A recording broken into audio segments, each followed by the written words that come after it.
प्रभु यीशु मसीहा के नाम में आप सबको धन्यवाद। आज के दिन हम वचन ध्यान के लिए सामुएल पुस्तक 17 अध्याय 48 से 51 तक का वचन।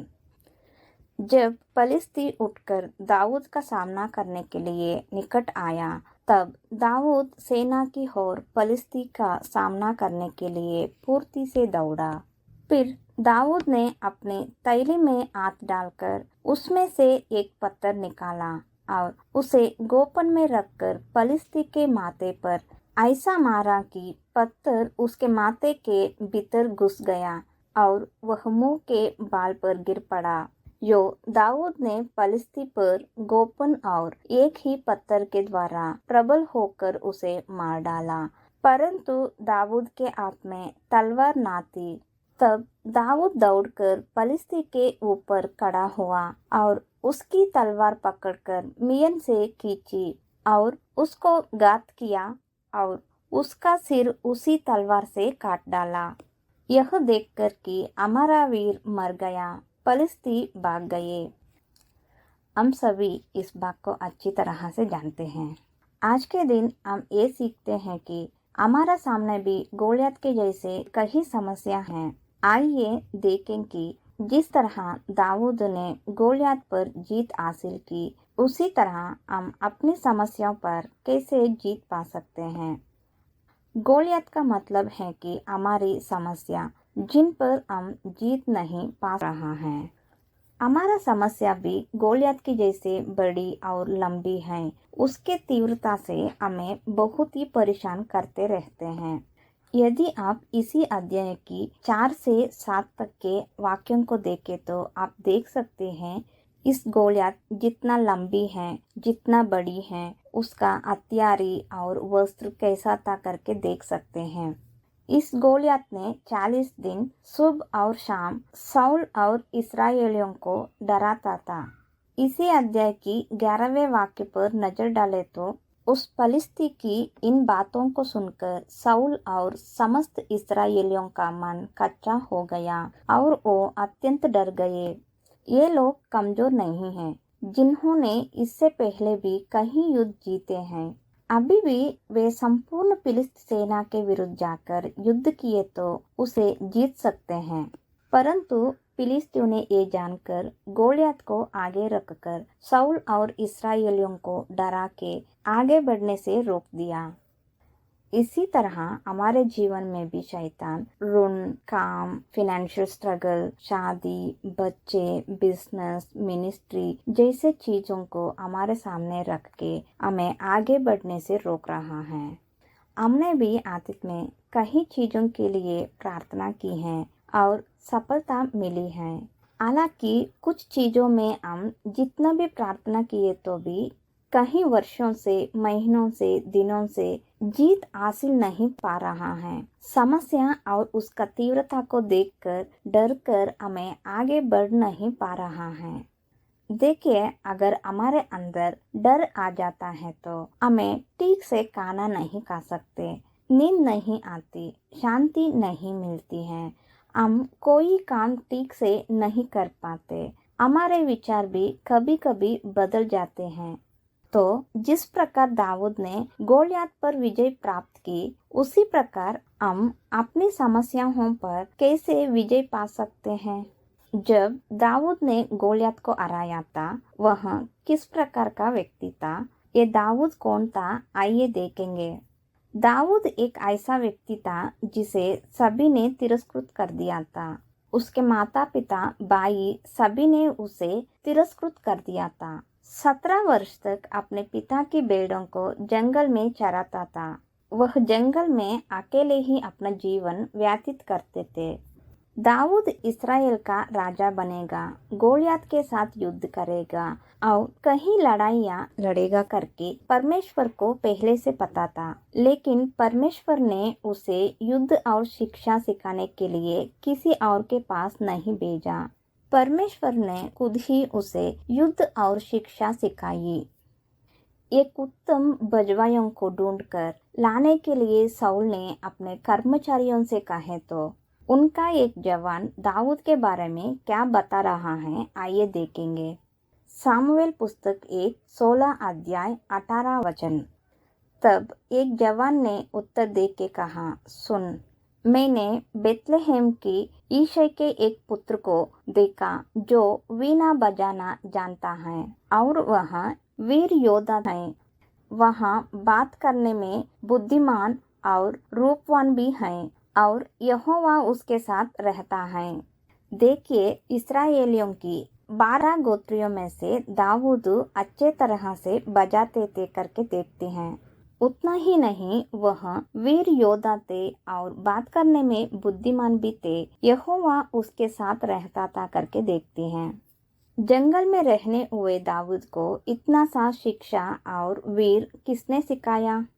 जब उसे बात करने में बुद्धिमान बोले तो जंगल में उसके साथ बात करने के लिए कोई आदमी ही नहीं था। उसने कैसे सीखा? और कोई नहीं, परमेश्वर ने उसे सब कुछ सिखाया। यदि दाऊद शहर में होता तो बाकी सभी लोगों के जैसे उसे भी उसके माता पिता, भाई, दोस्त प्यार करते तो शहर में रहकर पढ़ाई करता था या फिर कुछ काम कर कर उसके परिवार और दोस्तों के साथ खुश रहता था। लेकिन उसने परमेश्वर को नहीं मिलने वाला था। परमेश्वर ने दाऊद को जिस तरह मानसिक और शारीरिक रूप में मजबूत करने के लिए सोचा था, उस तरह उन्हें मजबूत करने के लिए नहीं होने वाला था। परमेश्वर ने साउल को भी राजा बनाया, लेकिन उन्हें किसी तरह की ट्रेनिंग ना दी गई। इसी कारण साउल गिर गया। क्या आप में से भी दाऊद की तरह किसी जगह पर अकेलापन महसूस कर रहा है क्या? हर किसी ने आपको तिरस्कृत कर रहा है क्या? वो शायद आप काम करने वाला जगह या फिर किसी ग्रुप हो सकता है, स्कूल या कॉलेज भी हो सकता है, या फिर आपका घर हो सकता है। जो परमेश्वर दाऊद के साथ था, वह आपका साथ है। आप शायद ऐसा सोच रहा होंगे, मुझे कोई भी नहीं है, मुझे कोई पसंद नहीं करते हैं, मैं किसी को भी नहीं चाहिए कर कर रो कर एक कोने में बैठकर यही मेरा जिंदगी है कहने के बजाय आपके पास खड़ा हुआ, हमेशा आपके साथ रहने वाला, भले ही माता पिता तिरस्कृत कर दे, तुम्हें कभी भी तिरस्कृत नहीं करने वाला परमेश्वर को एक बार देखो। दाऊद का फ्यूचर दाऊद को नहीं पता था, परंतु दाऊद का फ्यूचर जानने वाला परमेश्वर उनका अकेलापन में उसे सब कुछ सिखाया। दाऊद को नहीं पता था कि वह महल में बजाएगा और गोलियत के साथ युद्ध करेगा। देखिए, गोलियत की तरह लड़ने के लिए उससे पहले या उसके बाद कोई नहीं आया। इसीलिए परमेश्वर ने दाऊद को जंगल में शेर और भालुओं से लड़ाना सिखाया। प्यारी भाई और बहनों, इसी तरह परमेश्वर आपका फ्यूचर जानता है। आपको भी किसी चीज के लिए तैयारी करने के लिए आपको सेपरेट करके परमेश्वर ने लेकर आया है। अपने आप परमेश्वर को पूरा से समर्पित करो।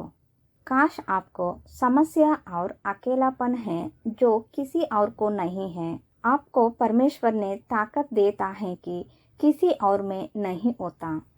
परमेश्वर जैसा चाहता है वैसे आपको बनाकर दाऊद की तरह एक दिन आपको भी परमेश्वर सबके सामने लेकर आएगा। इसके अलावा हम देखते हैं, दाऊद ने अपने तैली में हाथ डालकर उसमें से एक पत्थर निकाला। दाऊद ने इस पत्थर को किधर से लेकर आया? यदि हम इसी अध्याय का 40 का वचन में देखें तो तब उसने अपनी लाठी हाथ में ले नले में से 5 चिकने पत्थर चटकर अपने चारवाही की तैली अर्थात अपने झोले में रखे और अपना गोपन हाथ में लेकर पलिश्ती के निकट चला। तो हमने देखा दाऊद ने इस पत्थर को नले में से लेकर आया। नले का पत्थर में क्या खास है? दाऊद ने नले के पत्थर क्यों चुना? कहीं और से पत्थर क्यों नहीं चुना? सबसे पहले नले में पत्थर हमेशा पानी में रहता है, क्योंकि पानी हमेशा बहुत तेजी से बहता है। हर बार जब पानी पत्थर से टकराता है तो पानी पत्थर के सभी खुरदरे टूटे हुए हिस्से को स्मूथ कर देता है। अगर पत्थर को इस तरह स्मूथ होना है तो ये वाला प्रोसेस एक दिन या एक महीने में नहीं होती, इसमें सालों लग जाते हैं। बाइबल में पानी को पवित्र आत्मा से तुलना की गई है। यदि हम भी इस पत्थर की तरह पवित्र आत्मा से प्रेरित होकर परमेश्वर के वचन के प्रति समर्पित हो जाए, हमारे अंदर की कठोर बुरेपन वचन का विरुद्ध का जीवन छोड़ दे, उस पत्थरों के तरह स्मूथ हो गए तो हमेशा उस पत्थर पानी में रहने की तरह हम भी पवित्र आत्मा में है तो पत्थर के जैसा स्मूथ बन जाएंगे। जब दाऊद ने उन पत्थरों को हाथ में उठाया तो पत्थरों ने उसके हाथ को कोई हानि नहीं पहुंचाई, ना तो उसकी हथेली या ना ही उनके अंगुलियों को घायल हुई। इसी तरह यदि हम भी स्मूथ हो जाए तो हम किसी भी इंसान को शब्दों में या कार्यों में घायल नहीं पहुंचाएंगे। लेकिन उसी समय में जिस प्रकार पत्थर ने गोलियत को गिराया, उसी प्रकार हम भी समस्या और शैतान के सभी कामों को हम खत्म कर सकते हैं।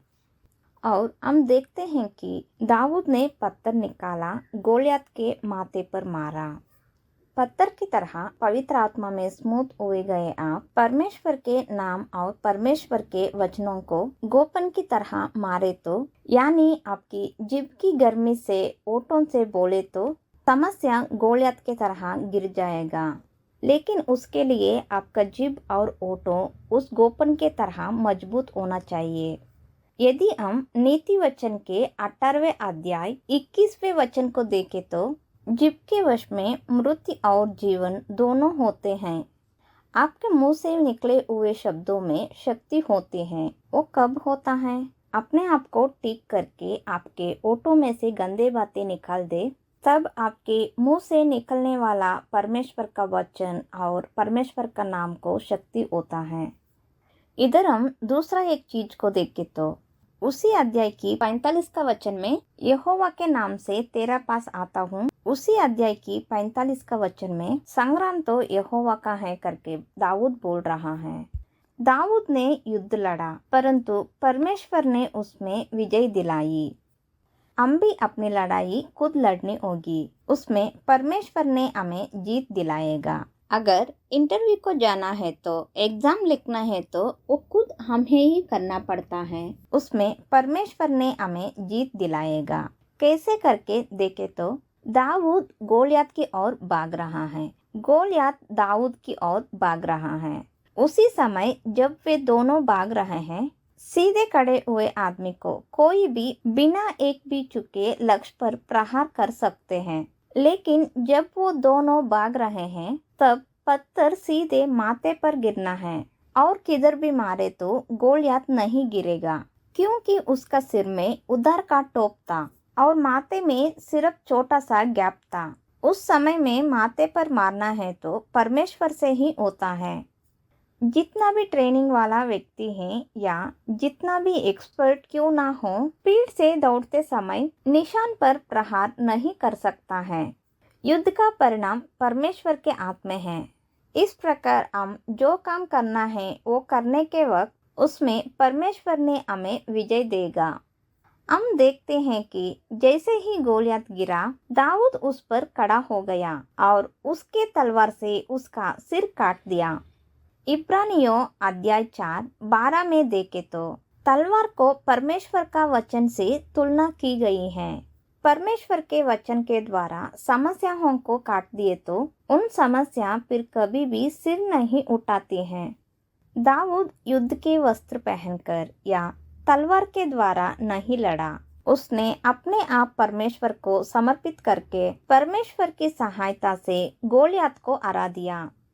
इस प्रकार हम भी परमेश्वर के प्रति समर्पण करके परमेश्वर की सहायता से हमारे सामने खड़े हुए बड़े बड़े समस्याओं पर विजय प्राप्त करके प्रार्थना और आराधना कर परमेश्वर के साथ आगे बढ़े। इन बातों के द्वारा सभी को परमेश्वर आशीर्वाद दे। आमीन।